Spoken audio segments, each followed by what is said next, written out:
Vamos a Sí, no orar, te sí, vayas. vamos a orar. Padre, te adoramos, te bendecimos, Sí, Señor, te damos gracias, Señor, por esta nueva oportunidad que nos das de estar sí, juntos, Señor, de compartir tu palabra. Señor, Gracias, bendice esta reunión, que Gracias, Señor. sea, Señor, de Sí, bendición Señor. para todos aquellos que han de escuchar tu Sí, palabra, Señor. Señor, y danos sabiduría, discernimiento, Señor, y danos tu presencia, Espíritu Santo, porque la necesitamos en este momento para que tú nos guíes, Señor. Señor, queremos pedir tu bendición sobre la iglesia, sobre tus hijos, sobre todo aquel que está necesitado de ti en esta hora, que tu bendición lo alcance, Señor. En el poderoso nombre de Jesús nos ponemos en tus manos y te damos gracias, Señor. Amén. Gracias, Señor. Amén. Gloria al Amén. Señor. Muy bien, vamos a seguir con nuestro estudio del libro de Efesios, una tarde más, un día hermoso para que gracias a Dios hemos tenido hoy. Así que vamos a seguir con el estudio. Nosotros quedamos en qué versículo, Cristina Rijo. ¿Qué Habíamos versículo? quedado en el 15.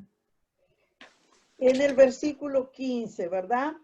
Entonces, ahí para refrescar un poquito la memoria, vamos a decir que lo que 15, estuvimos leyendo la vez pasada hasta el 16 fue. era acerca de la Tengo iglesia, marcado. ¿verdad? De la iglesia. Decimos que la salvación es individual, pero nosotros debemos formar parte de ese organismo que es la iglesia. Y para tener comunión con Dios y con nuestros hermanos. Y eso es lo que a Pablo apuntaba aquí, que fuimos reconciliados por medio de la cruz, por medio del sacrificio de Cristo, para vivir en comunión.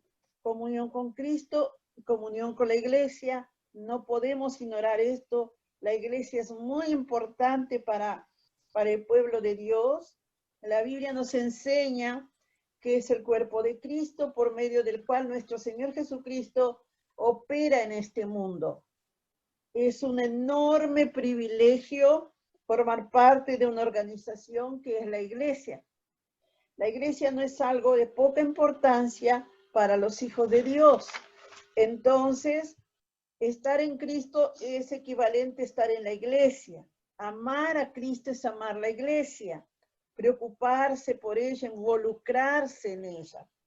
Si ha habido una época en que los creyentes deben practicar esto, es en esta época, ¿verdad? En que nos ha tocado vivir, no el individualismo no funciona. Nosotros como cristianos tenemos que asociarnos, tenemos que ampararnos, tenemos que sujetarnos uno en el otro para vivir una vida de victoria. No podemos separar nuestra comunión con Cristo, no podemos separarnos de la iglesia, ¿verdad?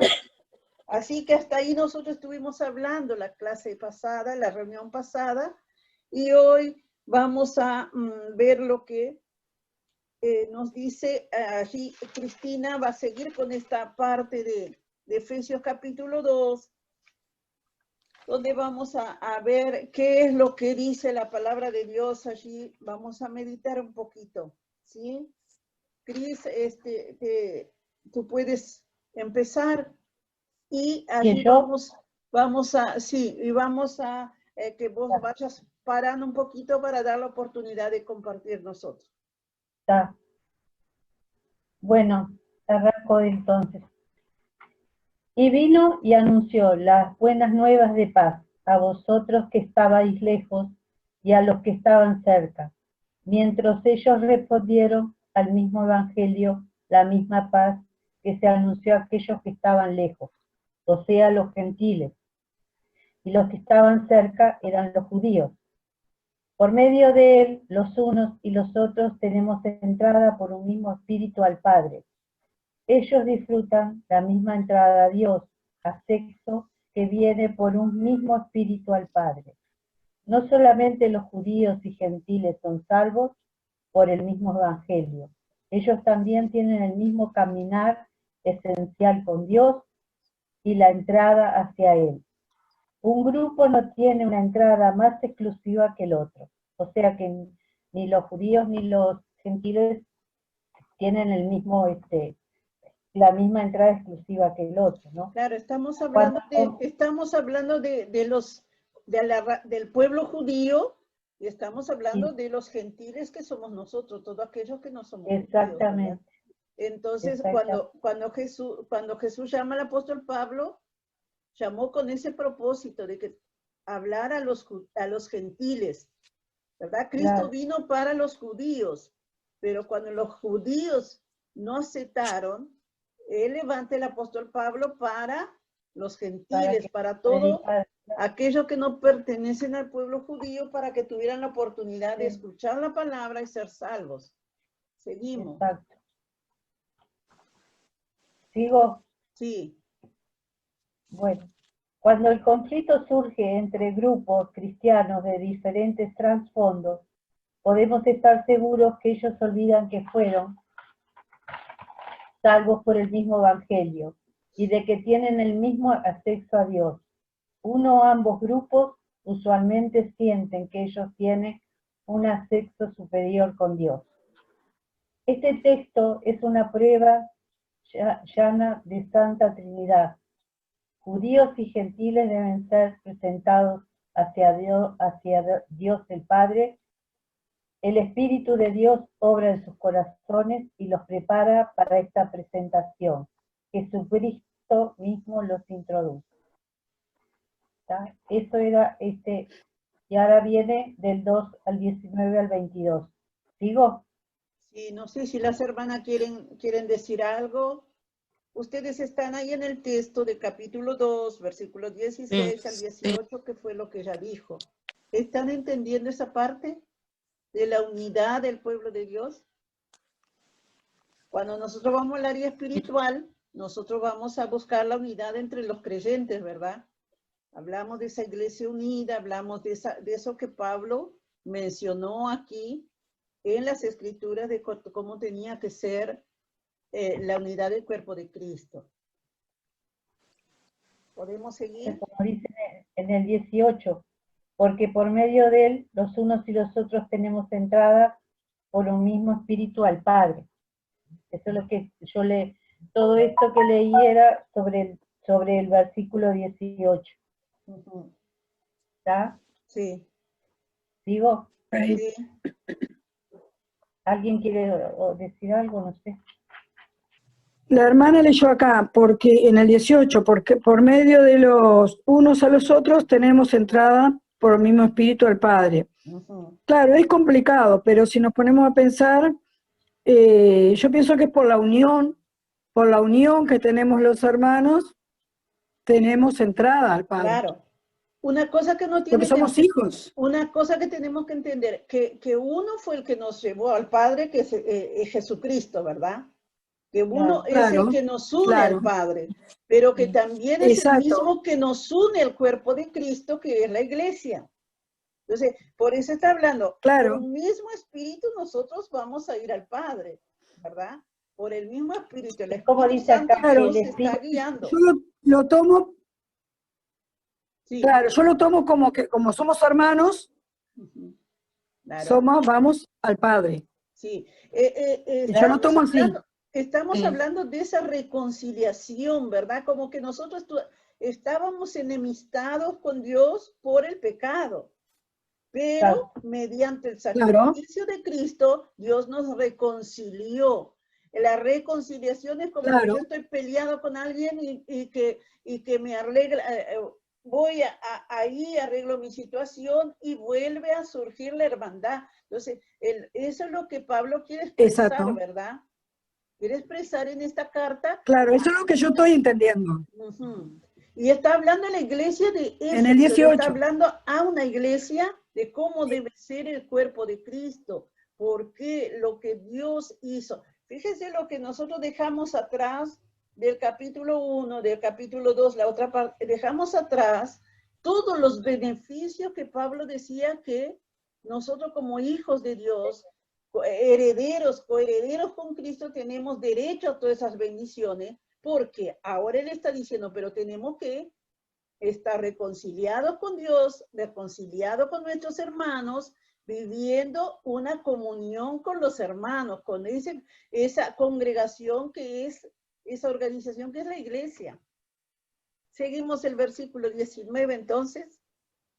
Sí, y dice así, que ya no sois extranjeros ni advenedizos. Pablo se refiere a los cristianos con un trasfondo gentil. No se deben de tener a ellos mismos como ciudadanos de segunda clase en el reino de Dios de ninguna manera.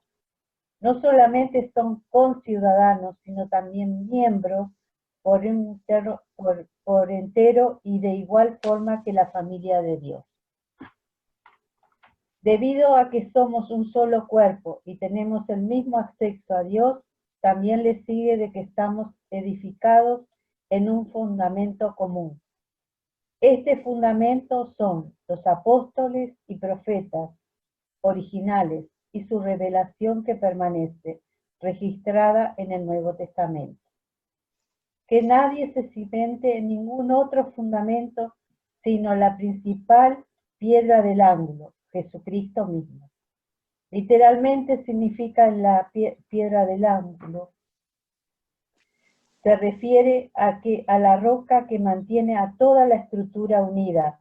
Por lo regular, el nombre real estaba escrita en ella. En este era considerado que era más importante que el fundamento. Esa estructura y conexión puede tener por su andamio el orden sagrado de la iglesia en su aspecto visible. Pero el cemento no es de estas cosas, es totalmente divino, es el Espíritu, poseyendo a cada santo para Dios y uniéndoles a todos por medio de articulados a todos a su cabeza. A medida que nos mantenemos a nuestro fundamento común, todo el edificio del pueblo de Dios crece en su conjunto en una manera hermosa, como un templo santo donde Dios mora en belleza y gloria. Esto nos dice que la iglesia es un edificio perfectamente diseñado por el gran arquitecto. No es una pila de piedras puestas al azar, arrojadas al azar en el campo. Dios arregla la iglesia para su propia gloria y propósito. Esto nos dice que la iglesia es una morada, un lugar donde Dios vive. Nunca debe ser una casa vacía que es virtualmente un museo, sin nadie viviendo dentro. La iglesia es para ser ambas, un lugar de morada de Dios y su pueblo. De la misma manera Dios nos prepara primero y luego Él nos coloca en su edificio. Tú me decís si sigo, porque Sí, tengo todavía. Bueno, seguimos en el mismo tema, ¿verdad? Donde está hablando del fundamento de la iglesia, que es Cristo, ¿verdad? Y que ahí Dios nos va colocando, no que todos seamos iguales, porque ya el hecho de que Dios nos compare con un cuerpo, somos diferente parte del cuerpo, ¿verdad? Pero todos tan importante porque cuando nos falta algún miembro de nuestro cuerpo no está completo, nuestro cuerpo se duele, ¿verdad? Así, dice, vamos siendo un edificio, dice, bien coordinado, dice el versículo 21, ¿no? Que va creciendo para ser un templo santo para el Señor. Entonces, qué importante es que nosotros podamos, cuando hablamos de la iglesia, cuando hablamos a otra persona que menosprecia la iglesia, nosotros tengamos palabra para decir, estás muy equivocado. La iglesia no es una casa, no es una casa común y corriente. La iglesia es un grupo de personas que ama a Jesucristo porque Jesucristo pagó por la iglesia, pagó con su sangre. Y es tan importante para Dios la iglesia que Él dice que es su cuerpo y Él es la cabeza. Entonces, saber esto, saber distinguir esto, claro, para poder explicar. Yo entiendo que la iglesia es un edificio, no es un club. Es un edificio, pero el cuerpo de Cristo somos nosotros. Somos nosotros. O sea, la iglesia somos nosotros. Claro, hecho por los miembros, ¿no? Sí, sí. Exactamente. Es lo que yo entiendo. No es un club, no es cualquier cosa. No es cualquier cosa. Es el cuerpo de Cristo. Y si decimos que amamos a Cristo, Es el tenemos cuerpo. que amar a la iglesia. Claro. Tenemos que amar a los hermanos, Claro. ¿verdad? Y dice, un edificio Exacto. bien coordinado, que va creciendo hasta ser un templo para el Señor. ¿Por qué? Porque ahí en la iglesia habita el Espíritu Santo. Habita el Espíritu Santo. Entonces, tener ese temor de Dios que nos lleve a honrar la iglesia, honrar lo que Dios hizo por nosotros, lo que Cristo creó en la tierra para comunicarse con sus hijos a través de esa comunión, de esa congregación, ¿verdad? Y dice, en quien vosotros también sois juntamente edificados para morada de Dios en el Espíritu. Claro. Que también nosotros tenemos que estar bajo esa morada. Y guiados por el Espíritu de Dios, ¿verdad? Claro, o sea, por el Espíritu Santo. Si el Espíritu Santo está ahí, nosotros tenemos que dejarnos guiar por el Espíritu Santo. Sí. Guiar por el Espíritu Santo. Claro, llegar a ser santos, ¿verdad? Claro. La Biblia, ¿qué es? La Biblia nos dice, nos da la enseñanza, ¿verdad? Nos habla la palabra literal. De ahí de esa palabra que está escrita, nosotros sacamos la parte espiritual. Así es la iglesia, ¿verdad? Ese edificio que alberga un montón de creyentes que espiritualmente están unidos por Cristo, reconciliados con Cristo y viviendo con la guía del Espíritu Santo. ¿Hasta cuándo? Hasta que Cristo venga por su iglesia. Amén. Sigue, Cristina. Bueno, dice, el Padre hace decisiones de esta casa. El Hijo la compró. El Espíritu Santo toma posesión de ella. No hay nada tan noble como la iglesia viendo que es el templo de Dios. No hay nada tan digno de reverencia viendo que Dios mora en ella. No hay nada tan antiguo, ya que los patriarcas y profetas trabajaron para construirla. No hay nada tan sólido, ya que Cristo Jesús es el fundamento de ella. No hay nada tan alto, ya que alcanza a llegar tan alto como los lugares celestiales en Cristo Jesús. No hay nada tan perfecto y bien proporcionado, ya que el Espíritu Santo es el arquitecto. No hay nada más hermoso que está adornado con piedras de cualquier edad, cualquier lugar, cualquier persona, reyes, campesinos, científicos, más brillantes hasta creyentes más simples. No hay nada más espacioso, ya que se extiende por toda la tierra y toma a todos los que han lavado sus túnicas y se hacen blancas en la sangre del Cordero. No hay nada tan divino, ya que es un edificio vivo, animado y habitado por el Espíritu Santo. Hasta allí tenía. Amén, amén. Muy bueno, ¿verdad? Muy bueno pensar en todo esto. Bien, ahora vamos a pasar al capítulo 3 y allí vamos a hacer unos versículos. Vamos a estar meditando sobre unos versículos. Y yo tengo la lectura para... Por esta causa, yo, Pablo, prisionero de Cristo Jesús, por vosotros los gentiles, si es que habéis oído de la administración de la gracia de Dios, que me fue dada para con vosotros, que por revelación me fue declarado el misterio como antes lo he escrito brevemente. Bien, vamos a empezar esta partecita acá del capítulo 3 que dice el ministerio de Pablo a los gentiles, ¿no? Pablo, a través de los capítulos que hemos estudiado, él va reiterando los enormes privilegios de los que nosotros gozamos, de cómo Dios nos reconcilió, de cómo nos unió con los judíos, los gentiles con los judíos, para formar un solo pueblo, dice él, un solo pueblo, de ambos un solo pueblo. Ahora Pablo va a hacer una oración que tiene mucho que ver con el versículo 1, que aquí por esta causa yo, Pablo, prisionero de Jesucristo. Después en el versículo 14, si nosotros pensamos en este versículo acá, Dice, por esta causa yo doblo mis rodillas ante el Padre de nuestro Señor Jesucristo. Entonces, antes de hacer esa oración, él va a plantear su ministerio. Él va a decir, va a mencionar cómo es que él ahora predica a los gentiles. Pablo fue un apóstol que fue muy... Acuérdense que cuando Pablo comienza su ministerio ya estaban los apóstoles, Jesús ya había ido al cielo y allí estaban los apóstoles haciendo el ministerio, cumpliendo el ministerio, de sembrar la palabra, pero no entendieron a Pablo, no entendían cómo Pablo ahora iba a predicar a los gentiles, sino a los judíos. Tanto que él tuvo problema con Pedro, ¿se acuerdan? Y cómo le rebatía a Pedro y todo eso. No entendía que él había sido llamado. Y aquí él está explicando cómo él fue llamado, ¿verdad? Dice, menciona a los gentiles, expresa la naturaleza y el propósito del ministerio que Dios le había concedido. Fíjense que dice,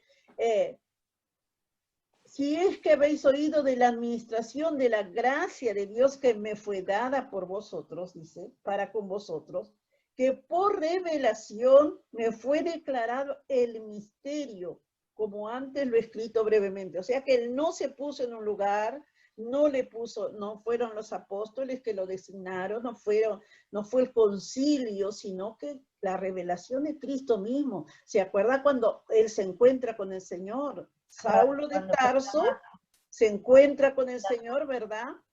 Sí. Y Dios le revela lo que él va a hacer. ¿Se acuerda cuando le dice a Ananías, allí en el capítulo 9 del libro de los Hechos, cuando Ananías le dice que vaya y ore por Pablo, porque él está ciego, porque él ora y todo, ahí le dice, porque yo le voy a mostrar lo que él va a sufrir por llevar el evangelio.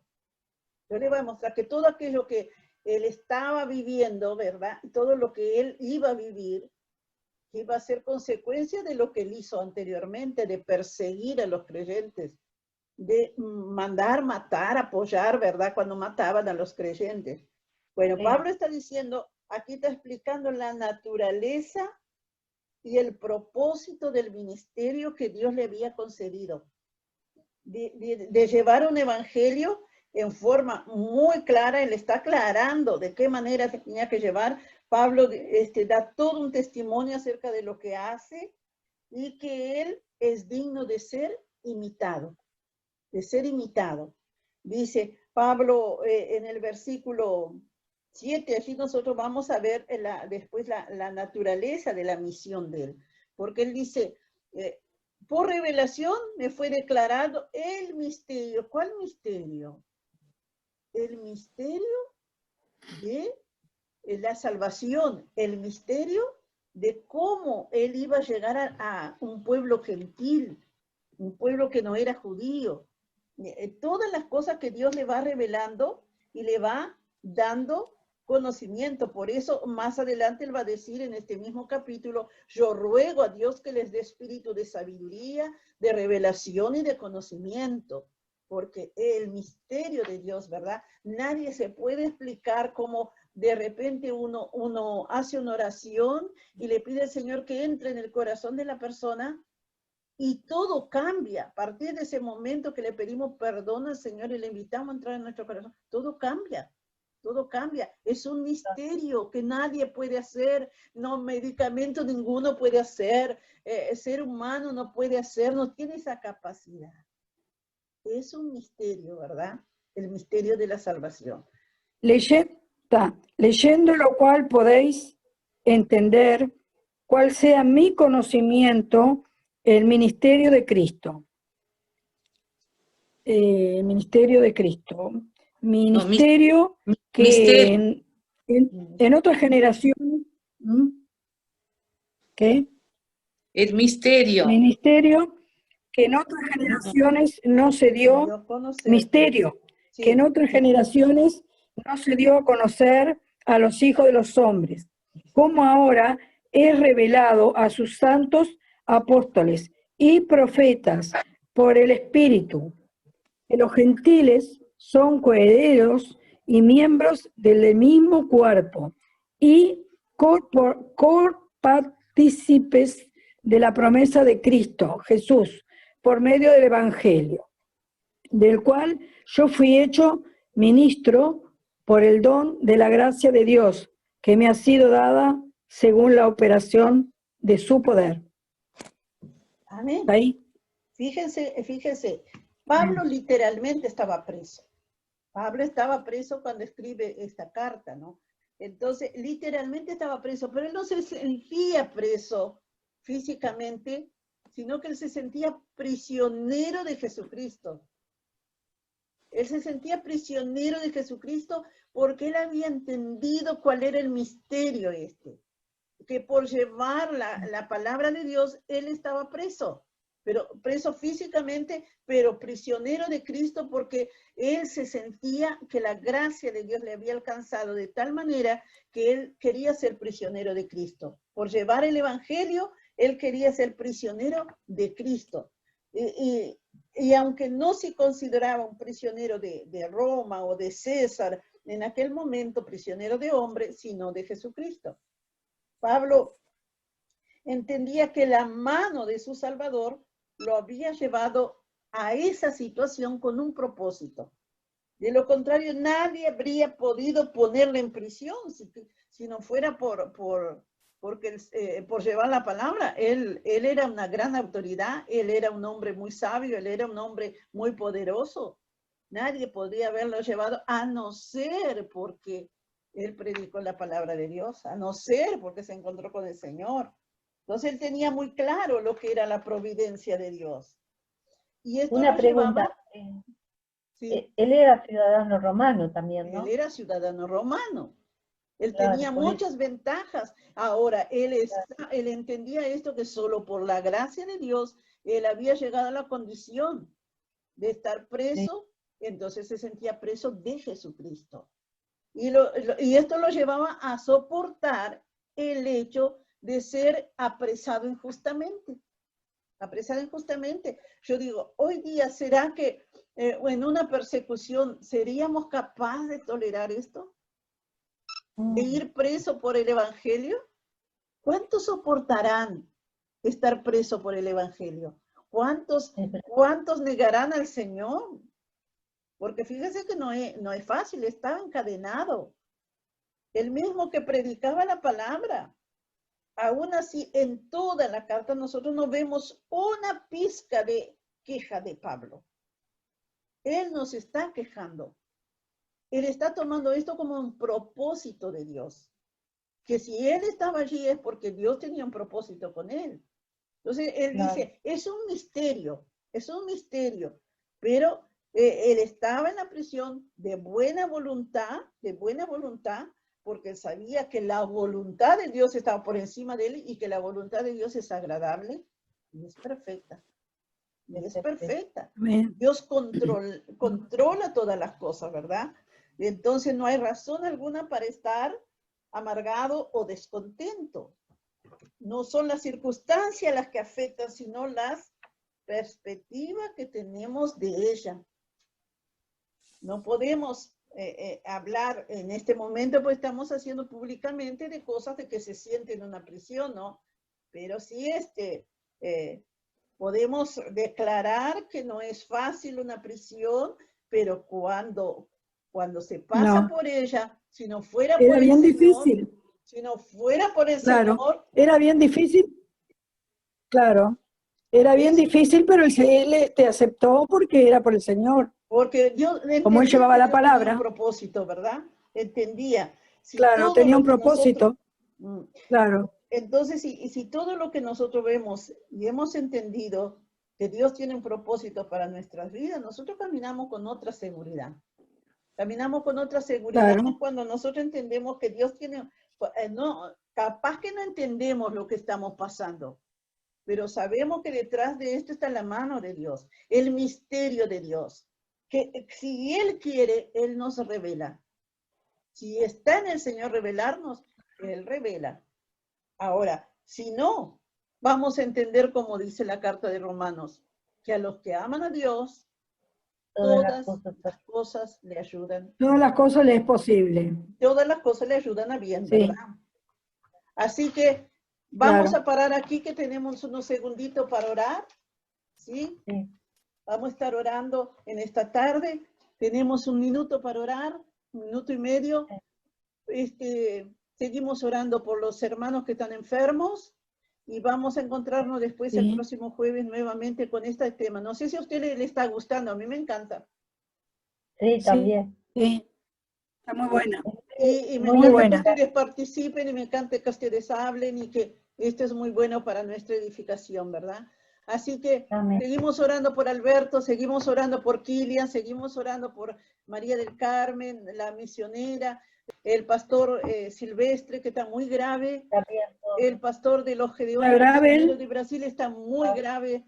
Así que vamos a orar, sí que tenemos un minutito. Padre, en el nombre de Jesús, Señor, te damos gracias por esta Padre, en el nombre de tarde, Jesús. por tu palabra, te doy gracias por mis hermanos que han estado presentes, Señor, en esta tarde, que tú bendigas sus vidas, Señor. Bendice la vida de nuestras hermanas, dale espíritu de sabiduría, de revelación y de conocimiento, como tú le diste al apóstol Pablo, Señor. Bendice su casa, bendice su familia que está pasando por lucha, por enfermedad. Levantamos nuestros hermanos, recordamos a todos aquellos que están enfermos en este momento, Señor. Que tú reprendas toda enfermedad, toda maldición, todo espíritu de enfermedad.